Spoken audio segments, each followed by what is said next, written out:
Morning students. आज के इस वीडियो लेक्चर में सभी स्टूडेंट्स का मैं Dharmendra Verma, assistant professor zoology, government college Bundi, हार्दिक स्वागत करता हूँ। आज के हमारे इस वीडियो लेक्चर का टॉपिक जैसा कि आप सब लोग देख रहे हो, टेरेस्ट्रियल इकोलॉजी है, अर्थात स्थलीय पारिस्थितिकी।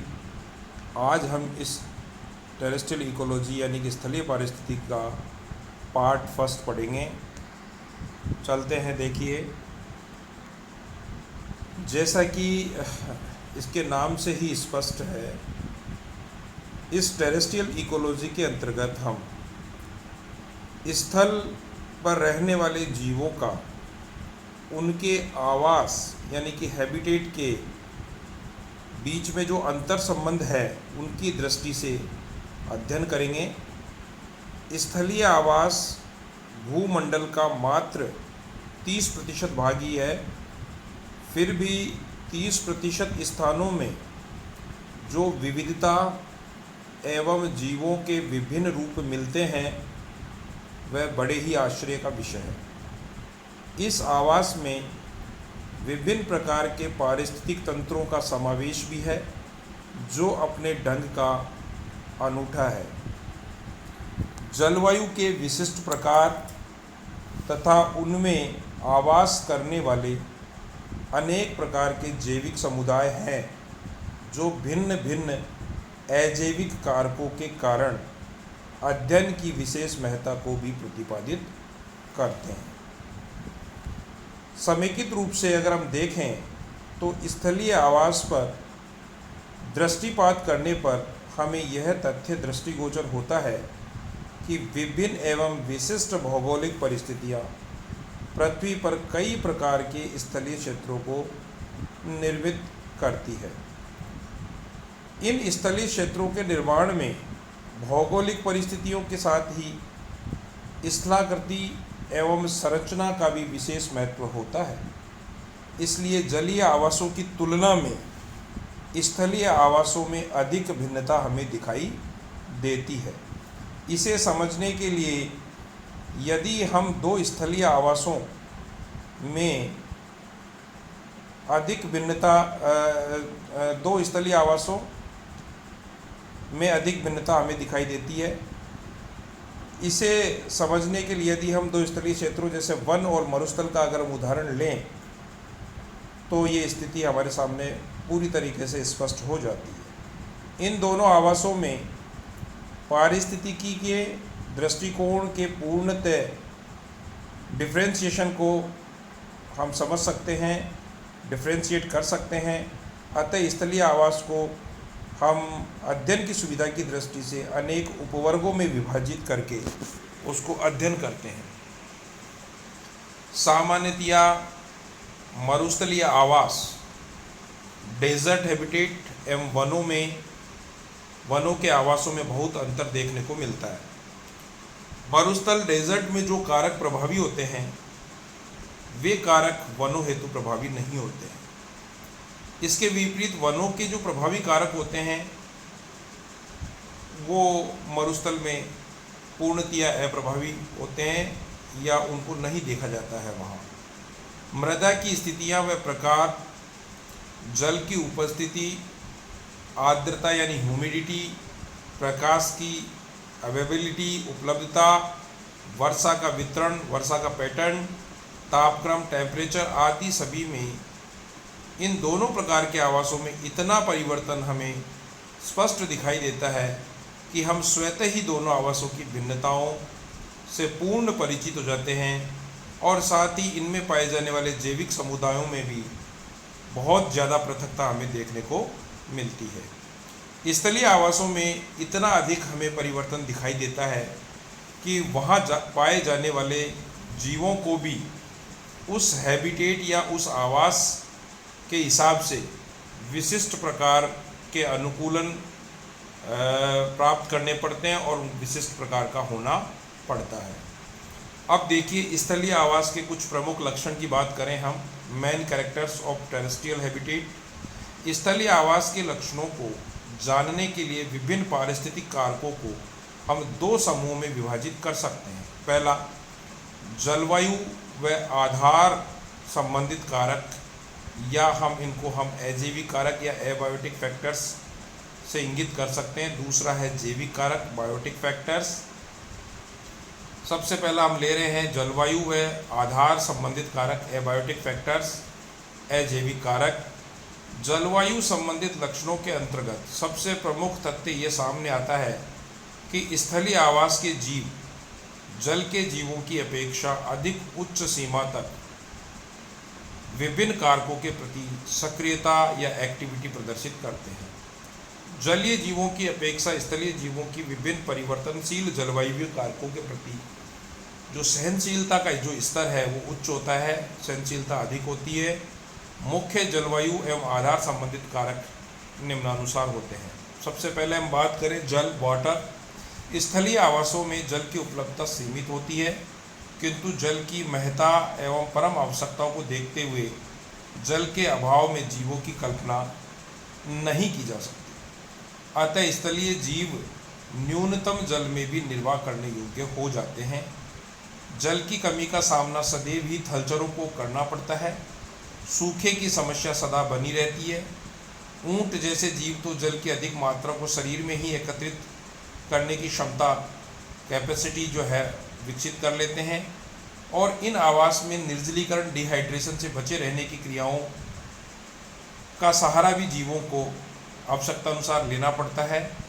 जंतुओं के साथ साथ पादप वर्ग के जीव भी डिहाइड्रेशन या निर्जलीकरण से मुक्ति पाने हेतु विविध रूपों में अनुकूलित अडेप्टेशन कर लेते हैं, अडेप्टिव हो जाते हैं। दूसरा देखें हम तापमान या टेम्परेचर। ऊष्मा के मापन की अभिव्यक्ति तापक्रम या टेम्परेचर द्वारा अंशों में व्यक्त की जाती है। स्थलीय आवासों में तापक्रम का उच्चावचन बहुत ज़्यादा या अत्यधिक देखने को मिलता है। विभिन्न स्थलीय आवासों के तापक्रमों में तो अंतर होता है, किंतु एक भी स्थलीय आवास में भी तापक्रम दैनंदिन तथा प्रत्येक दिन में अलग अलग समय पर भी भिन्न भिन्न होता है। स्थलीय आवास में जीवों को अपनी उपापचयी क्रियाएं सामान्य रूप से बनाए रखने के लिए तापक्रम का उच्च स्तर बनाए रखना होता है। तापक्रम को उच्च व स्थायी बनाए रखने के कारण ही ऐसे जंतु जिनका तापक्रम उच्च एवं स्थायी रहता है नियत तापी कहलाते हैं, जबकि जो जंतु वातावरणीय तापक्रम के आधार पर अपने शरीर का ताप उच्च एवं स्थायी नहीं रख पाते हैं उनको हम अनियत तापी या पोइकिलोथर्मिक कहते हैं। तापमान का जो सीधा संबंध है वो पौधों के जीवन चक्र से भी होता है। जंतुओं का जीवन चक्र तथा विभिन्न अवस्थाएं भी ताप से बहुत ज़्यादा प्रभावित होती हैं। अनेक जैविक क्रियाओं पर तापक्रम का सीधा प्रभाव देखने को मिलता है। वायुमंडल एवं जंतुओं के मध्य ऊष्मा का आदान प्रदान एवं उत्पादन तथा अवशोषण भी जंतुओं के जीवन में महत्वपूर्ण माना गया है। हालांकि तापकालिता का जितना अध्ययन पादपों या प्लांट हेतु किया गया है उतना अभी तक अध्ययन जंतुओं के परिप्रेक्ष्य में नहीं हो पाया है। ताप का उपापचय यानी मेटाबॉलिज्म पर भी सीधा प्रभाव होता है। शीत समाधि एवं जो सुप्त अवस्थाएं जो होती हैं उन जैसी क्रियाओं का प्रदर्शन भी ताप की कमी के कारण ही होता है। जंतुओं की वृद्धि और विकास भी ताप से सीधे प्रभावित होते हैं। प्रजनन या रिप्रोडक्शन पर भी ताप का प्रभाव बड़ा ही महत्वपूर्ण है, देखने योग्य है। विशेषकर हम कीटों की बात करें तो इंसेक्ट्स में जो सेक्सुअल डेवलपमेंट मैच्योरेशन आता है, लैंगिक परिपक्वता आती है एवं लैंगिक अनुपात बदले जाने का अध्ययन विशेष रूप से किया गया है। साइबेरियाई पक्षियों का शीतकाल में गर्म प्रदेशों में प्रवास यह प्रमाणित करता है कि ताप का जंतुओं के व्यवहार पर सीधा प्रभाव होता है।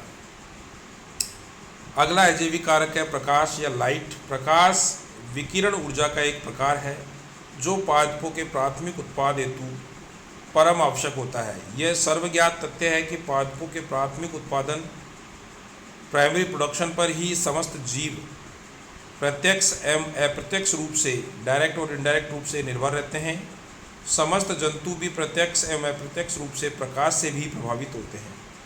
अगर हम फूड चेन या आहार श्रृंखला की बात करें तो आहार श्रृंखला में उत्पादकता का, प्रोडक्टिविटी का सीधा संबंध प्रकाश से जुड़ा होने से सभी जंतु अप्रत्यक्ष रूप से खाद्य श्रृंखला के माध्यम से प्रभाविकता को प्रदर्शित करते हैं।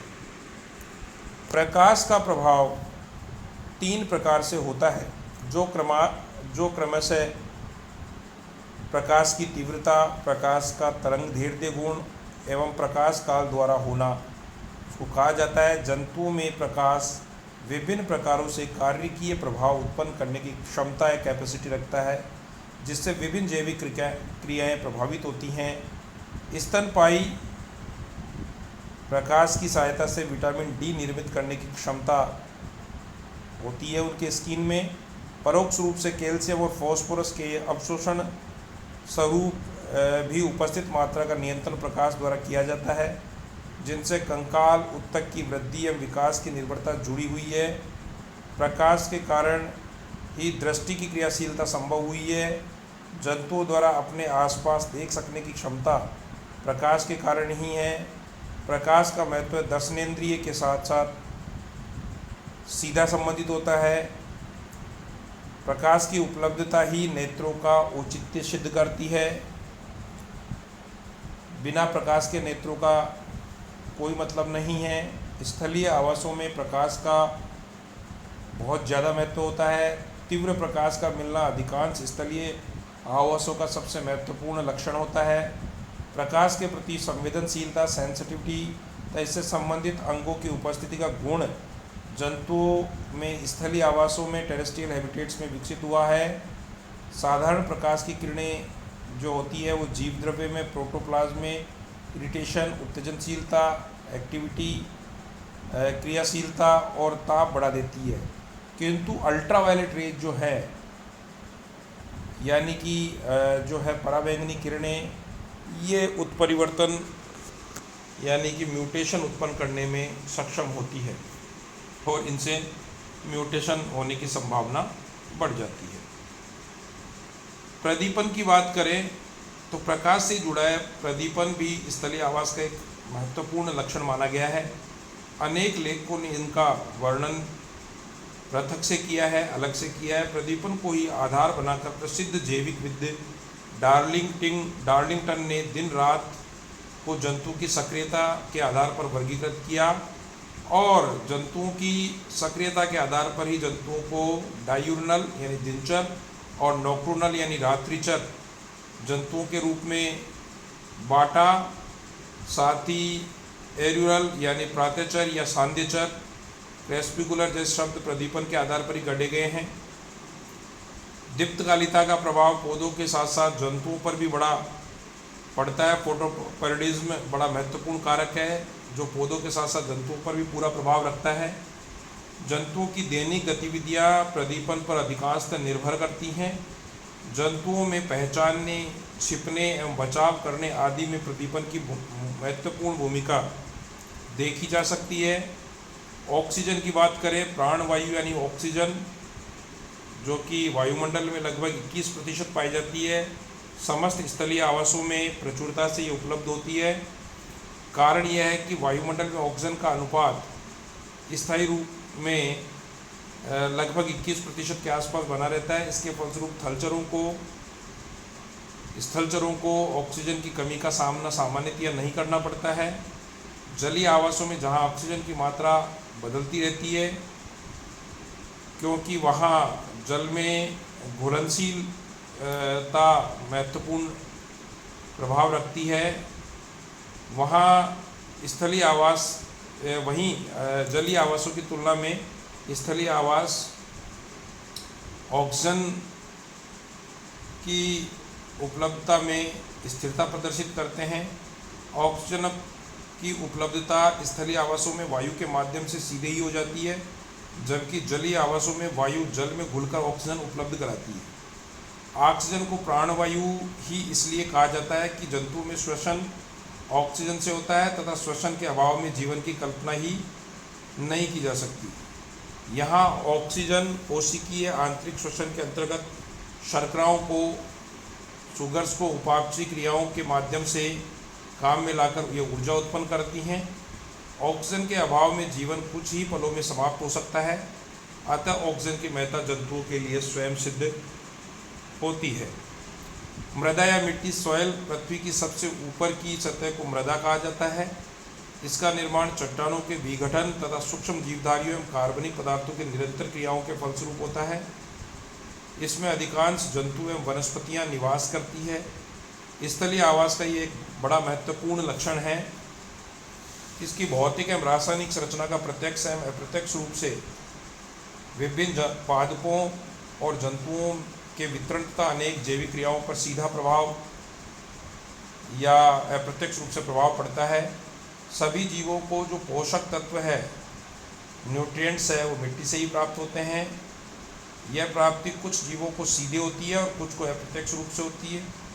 मिट्टी में भिन्नता के कारण ही पृथक पृथक प्रकार की फसलें और वनस्पतियाँ भिन्न भिन्न स्थानों पर देखने को मिलती है, पाई जाती है। मिट्टी में अनेक कार्बनिक लवण एवं यौगिक तथा पोषक तत्व आदि रासायनिक पदार्थ होते हैं।